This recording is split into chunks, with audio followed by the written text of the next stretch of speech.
with new orders from abroad, and in future Pakistan can be a next buyer for Turkish drones and its experience in drone warfare. China is also providing Pakistan with almost 50 cheaper Wing Long 2 drones, which are armed drones, and which have seen actions in Libya. Wing Long drones were shot down in Libya. That's a different part. And let me give you an example.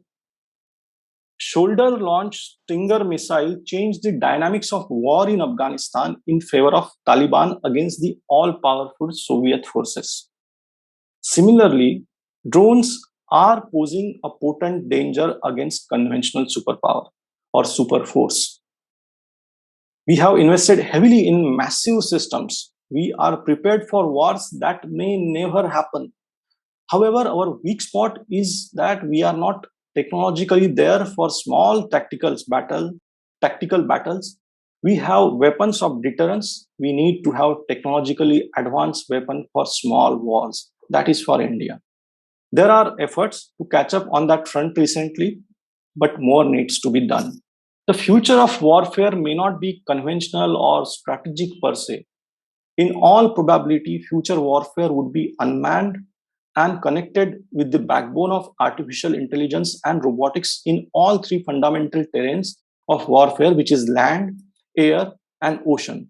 So the discussion about unmanned aerial system will not be sufficient for India, as India faces complex threats in all three terrains over the vast geography, especially in Indian Ocean. In such scenario, developing aerial and maritime autonomous platform would be crucial. Evolving, I would say, nuclear-powered Arihant SSBN platform into an unarmed drone carrier will provide India with an agile offensive system without any range limitation, which will be needed in future as we look at our threat perception. Now, such unmanned nuclear-powered platform can eliminate constraints of manned aircraft carriers, which is the biggest obstacle or hurdle. Now, low-cost electronics countermeasures are key against drone offensive. And India has electronic industries which can deliver on that front. Also, there are solutions offered across the world. Now, when we look at drone capabilities, we need to have three types of capabilities to tackle drones. One is offensive capacity that should be acquired by state. Second is defensive capacity of state to effectively have air defense against what happened in Nagorno-Karabakh, for that matter.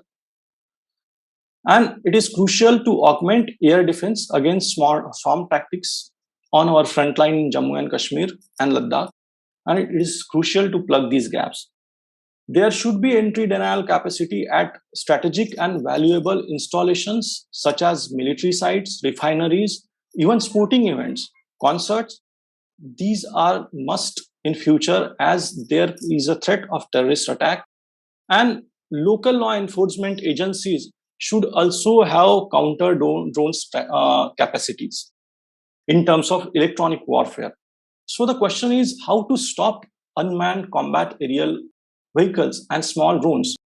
There are several technologies that are there, such as Doppler radar, inverse synthetic aperture radar. These counter drone platforms are designed to automatically detect, take over, and safely land unauthorized commercial drone in designated zone. That is possible. It's not 100% sure, but it's not 100%, I would say, effective. But these are the solutions which are available. Also, multi-layered approach based on radar, radio frequency, infrared, electro-optical, acoustic, lasers, spoofing. These are all needed as a part of counter-terrorism strategy. And we should also be able to escalate the cost for the enemy. And it should not be a cakewalk for any adversary. Then that is the best of defense by using our offensive capabilities. Now, drones have certain limitations. In internal security situations such as jungle warfare and guerrilla warfare, drones will not be very effective due to heavy forest cover, one thing. And identifying enemy within the civilian population is a difficult job. And noise of any machine is easily recognizable in jungle and can be counterproductive in case of strong insurgent network across the forest. If we look at commercial aspects of unmanned systems, there are many opportunities. Unmanned systems offer dual utility, which is drones useful in war as well as commercial purposes. Commercial drones services are growing at around 55% compounded annual growth rate. Drones are becoming part of environmental monitoring, photography, journalism, agriculture, logistics, mining, even taxis. So this is a photograph of Cesari flying car developed by makers of Bayraktar TB2 drone, which is Baykar. Robotics, autonomous systems, AI have military utility. However, its commercial and industrial utilities goes into hundreds of billions. The development of defense industry in this sector will also spur modern commercial industry underpinned by these technology.